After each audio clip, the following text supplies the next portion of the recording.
What's up everybody, this is Jason with MDI here with another gimbal review. We are here this weekend at the Horror Hotel Convention Film Festival here in Hudson, Ohio. Now this gimbal is made by Came-TV. This is the Came-TV Argo Generation number 2. Now right off the bat you can tell this is a medium-sized gimbal. It's not the biggest one like a DJI Ronin, and because of that you get a nice little medium-sized case to put everything in, which is great for traveling. This gimbal is a true toolless design, which means you pretty much don't need anything. You're going to need a quarter though for the base plate to attach to your camera. Or you can just go on eBay or Amazon and get yourself a D-tap or a D-ring, I think is what it's called, and that way you don't have to deal with a quarter. But the cool thing about this toolless design is that two of the places right here for the adjustments of the cage up and down, you'll see that there are these latches. Now it used to be that you had to use these 1/4-20 screw kind of things, and that just got really, it would always knock off your adjustments a little bit. So I'm really happy to see that they've replaced it with these type of latch designs here on the cage and here at the yaw bar. Now you'll also take another look on the bottom. You'll also see that there are these two red knobs, and there's another one back here in the yaw bar. What this allows you to do is you can actually make very, very fine-tuned adjustments, very fine adjustments, and that way you can get the perfect balance, and it also makes balancing a lot easier, because back then, like I said, as soon as you moved it, it would either move a lot or it would not move how you want it to. This way you can make fine adjustments, getting you up and ready to go as fast as you can. The only part that does not have this kind of latch or twisting system is the very back here of the sled. These still use those old 1/4-20 screws to move the sled sideways for your roll adjustment. Now it's not actually a bad thing, because the original older gimbals that we reviewed, the problem was once you loosened everything, this sled became very slippery. It would just literally slide even if you tilted the cage. What I'm happy to know is that when you loosen these screws up, there's actually still friction. So you can still make a nice fine-tuned adjustment without the sled just flying over to the other side. Now another thing of this gimbal is that it does come with a smarter battery system, which allows you to get up to 15 hours. We don't know if that's true for sure because we've never left our gimbal on for 15 hours and operated, but I can tell you that during a full day's shoot, when we were doing multiple gimbal shots, we were never worried about running out of batteries. So that's definitely good. Another good final feature is that this does have an encoder, a 32-bit encoder system inside. So what that means is when you're making adjustments and moving around with your gimbal, it's going to have a much better sense of how to tune each of your movements to compensate. Because back then without the encoder, sometimes if you moved it just a little bit too fast, the gimbal will overcompensate and you get that lovely swirly of death. Now, the also last cool thing about this gimbal is that you can, while you're operating the gimbal, you can go straight into briefcase mode like this.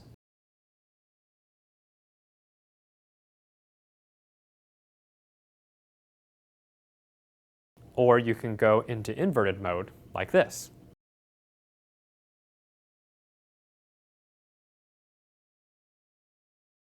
And that's pretty much it. Without further ado, let's give you some test footage.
Now there's just a couple more things a couple more surprises actually. So in here in my hand is a little adapter plate. So what you can do is you can attach your gimbal onto a jib or a tripod. So with the wireless remote, if you wanted to get kind of like a little techno crane looking shot with a panning and all the other good stuff, it can be done. You can actually do this with this gimbal. Or if you want to mount it onto a car and you're outside, you can still adjust the pan as well. As you can see down here, there are two 15mm rod holders. What this is you can put a rod in there, which the kit does include, and you can then hook a motorized follow focus to your lens. Now we're shooting with the 18 to 35 Sigma 1.8, which is a very popular lens for cinema filmmakers, and of course a lot of people with the GH4 also love this lens as well. So does it actually work on this gimbal?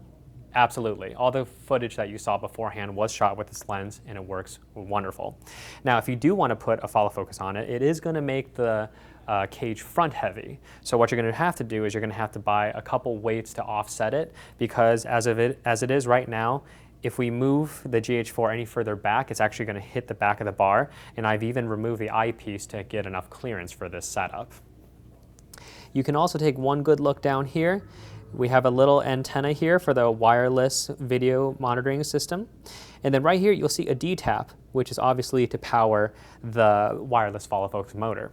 And I think if you want to, you could probably get some kind of a D-tap conversion to go into your camera, so you could power your camera that way. Now this review couldn't have been done without the help of Came, because like I said, we're at Horror Hotel, we're in a convention center, which is, it's a little bit dimly lit. So we are actually being lit by these. These are the Came-TV rod LED lights, and they are very portable. As you can see, there's no wires going through it. The batteries last about 3 hours. But if you do need to run off wall power, you can. There is a little plug here to do just that. The coolest thing about these things is there is a layer of diffusion in the front, and I won't blind you too much, but there is a layer of diffusion in the front, so it does give a nice soft light. It doesn't give a harsh LED light. And the coolest thing here is, check this out, because right now I'm in tungsten mode, and I'm probably going to turn really blue here in a second, because I can switch to daylight, so you can actually use two different white balance settings. And the other cool thing is if this is too bright, I can actually just dim it down. And this is the dimmest setting. And this is the brightest setting. The CRIs are not that bad. There might be just a little bit adjustment. I don't know the exact number, but for all the shoots that we've done where we needed just a little light somewhere, these produce plenty of light, and we're actually using 3. 1, 2, 3. My hair light back there. Anyways, this is Jason again with MDI with another Came-TV gimbal review, the Argo 2nd generation. So if you have any questions or comments, please put them down below, and we'll see you next time.